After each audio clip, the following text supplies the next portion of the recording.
CO, Hubster. Looks like acai. Wado. Hello. Good night, and thank you for watching. I really wasn't gonna weigh in, but I'm gonna weigh in, and hopefully you'll bear with me through my food stamp journey throughout, from like childhood, experiencing it, all the way to early adulthood. And it wasn't me personally, like as in my family. I was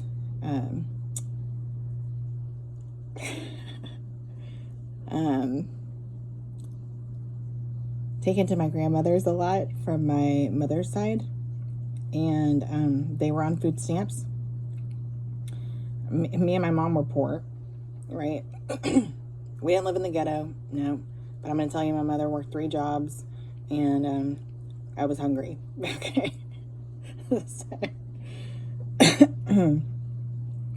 Anyway, so I used to be embarrassed by that kind of stuff, and it was back when, you know, you had them pull out coupons in the book and everything, the vouchers, whatever they're called, and whenever my papa would go to pull out that book, we would run for the car, or run for the truck, you know, like, oh no, I don't want anybody to know, I don't want anybody to see me, you know, that we're on food stamps or whatever, right? And I just ate, so I'm having some sort of flim-flam, but anyways, and I did not prep this, so I was just trying to wing it. I usually don't prep anything hardly, unless I'm reading something verbatim for something like declassified or something, but anyway, or if there's something that I just really want to hit all the marks on. But then when I saw the government food, the peanut butter, the cheese, that was some dang good cheese, I'm gonna tell you right now, but it would back you up. Wahlburgers uses that government cheese, but you know, it was the white label with the black lettering. I know y'all can relate, those who experienced it. And then when I was fresh out of the Marine Corps, I was pregnant, and I had no job, no idea how to get no job, right? Because they don't teach you that kind of stuff. It's they think that they're helping you reintegrate into society, but they are not. They are like far removed from it.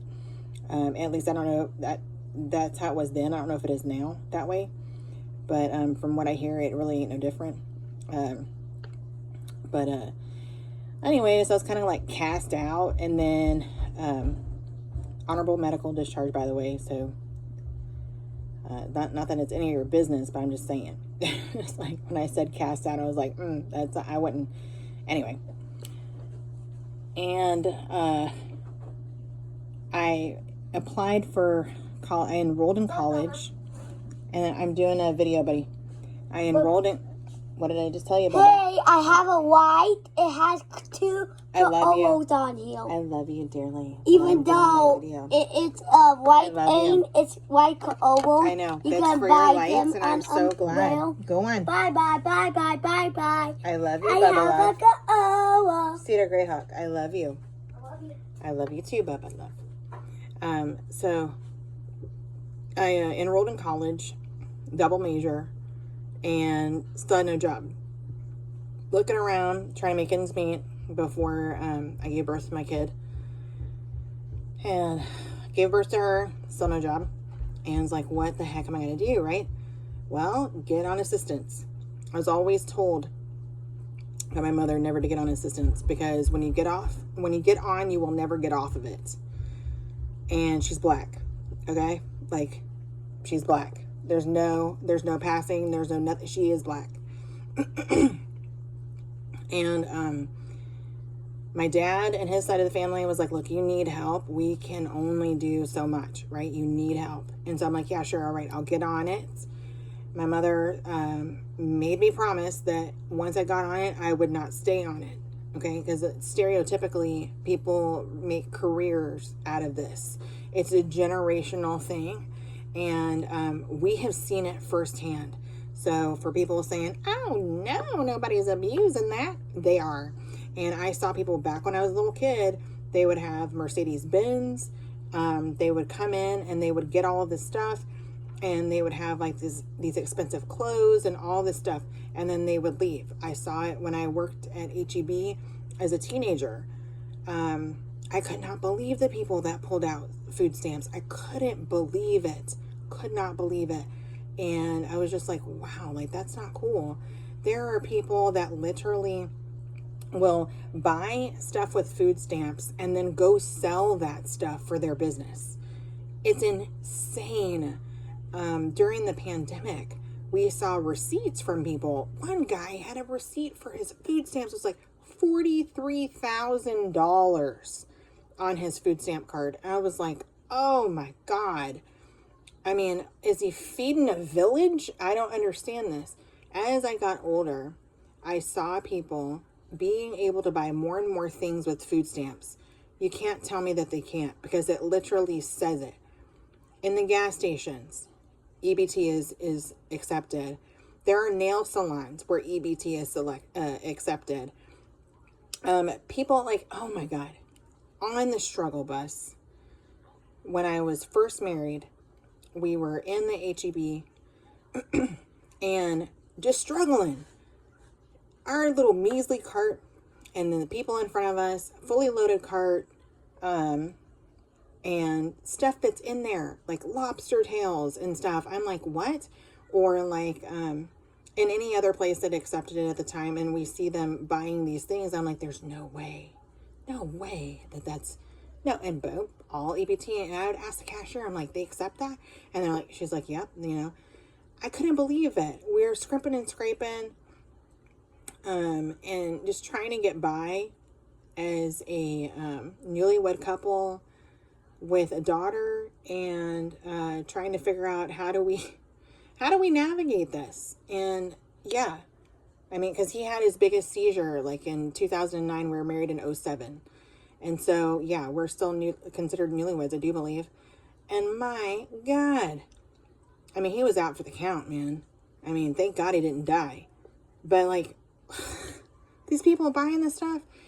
When I was trying to get on to some assistance when I was just out of the Marine Corps, they gave me a booklet, and it was for the month, and the lady told me that I had to use all of it.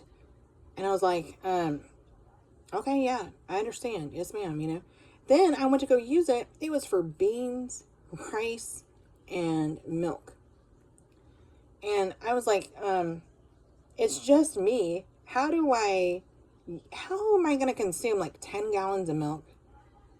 All these beans and this rice? That don't make no sense. My daughter ain't even, like, she was a baby, like just born, like practically, right? Maybe a month old. I don't even think. And, she's not going to drink none of that stuff. Tear her stomach up giving her that meat.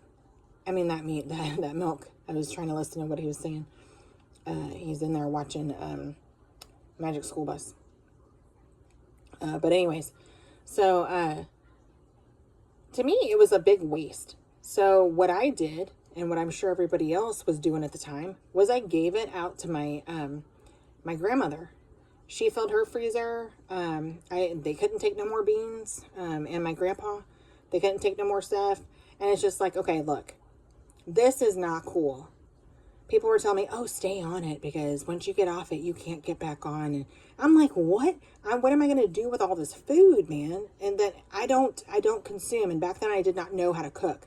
So I had I'm going to be shocking them beans and stuff. You know what I'm saying? Like, I haven't tried beans in a long time.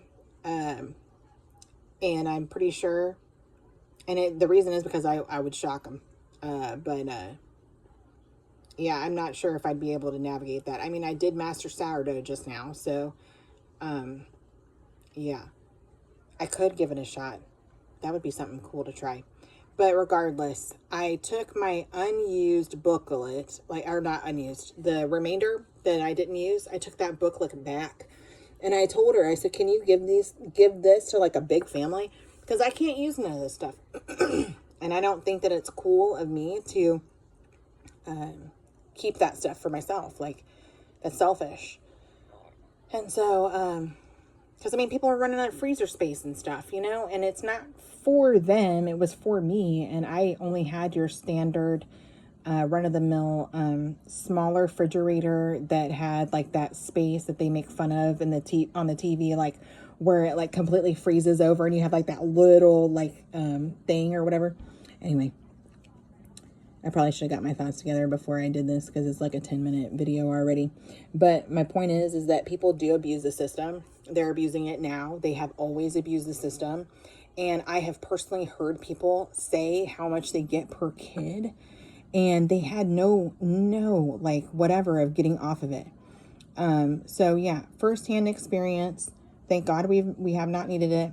I have had people close to me, try to get it when they needed it and they were denied. I also needed housing back then, and the lady couldn't help me with housing. She couldn't help me with formula. She couldn't help me with diapers back when my daughter was a baby. And it's like, so then what is this for? Like, I just get beans, rice, and milk. Like, that's it. So then they told me that I could try and file for unemployment. And then I filed for the housing. They said that I made too much. And I'm like, I'm sorry, I make nothing. Because at the time, I didn't even have my benefits from the VA. I made zero, zilch, nada, nothing. And it's like, okay, that's weird. So my dad, he moved in with me, and he was going through a hard time, and he was able to help out when where needed. But he was trying to save to get his own place. So, like, it was just ridiculous to me. Mind blowing. And then when I moved back down here, because my daughter got to the point where my grandparents could no longer lift her because I make big babies, and no, I'm not diabetic, and no, I don't get gestational diabetes. I just make big babies. I was a big baby myself.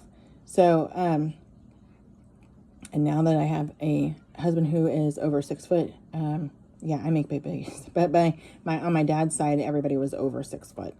But anyway, my point is that when I actually needed the help, I didn't get it. And when I came down here to get help from family, which that was a big mistake, but that's a whole other thing. I got a letter in the mail that said, hey, you're approved for housing. And I'm like, I already moved, right? Like, I'm not in your state anymore. That was crazy. I did have my daughter on ARC Kids, and ARC Kids just helped me with doctor's appointments. They did not help me with pharmaceutical stuff. I'm going to tell you, because she had one heck of a diaper rash. And I remember from my grandmother trying old school remedies that it just didn't help at the time. She didn't have that when I sent her over there, you know, kind of thing. And then it was like a monstrosity that occurred, and I tried to help it best I could, and I didn't really know what I was doing. And then I had to take her in the doctor, and they prescribed Super Duper Diaper Dew. I don't know if anybody remembers that, but it came in the tiniest container. I mean, this thing was astronomically priced. I can't remember. I had the receipt at one point, and I wonder if I took a picture of it, because it was just still astronomical. It was like, I don't know, like maybe a couple inches by a couple inches, and it was super thick, and I felt so bad putting that on her buns. Her raw buns. That was terrible. Oh God, it was terrible. But anyways, yeah, I didn't have any help like with everything that I needed. Like, you think that whenever you do like the state provided thing back then for your child, that it would help with everything, but no. So yeah, the system is flawed. It was never meant to be something that was generational or like a career choice or something. It was never meant to be used that way. And people, like anything, like if you think that you can't relate, I'm going to tell you, think about a stimulus check. When you get the stimulus check, it's like, ooh, I'm going to get that big TV that I wanted, or ooh, I'm going to get those shoes, or ooh, I'm going to get this, or ooh, I'm going to get that. You don't use your own money to get that. So when people get the food stamps, like the majority ruin it for the minority, right? Because it's flopped. People have rigged the system to where they could take advantage of it like that. And people tell you how to do that. Like, I even had people tell me, before I met my husband, girl, you need to get on assistance. And I'm like, no, I don't, because this was my experience and I don't think that's cool. I'm not going to take what I don't need. And they're like, no, you need to hear me. You get on assistance, you get this is how you work this, you do that. And then if you have another kid, you can get this much. And I'm like, what? Y'all are crazy. Crazy, right? No. So yeah, no, I don't think that's cool. Anyway, that's my take on it. Donde kohen kageyuyanagashanaske. Till we meet again. Love you, mean it. And now I've got to rush upstairs to spend time with my family.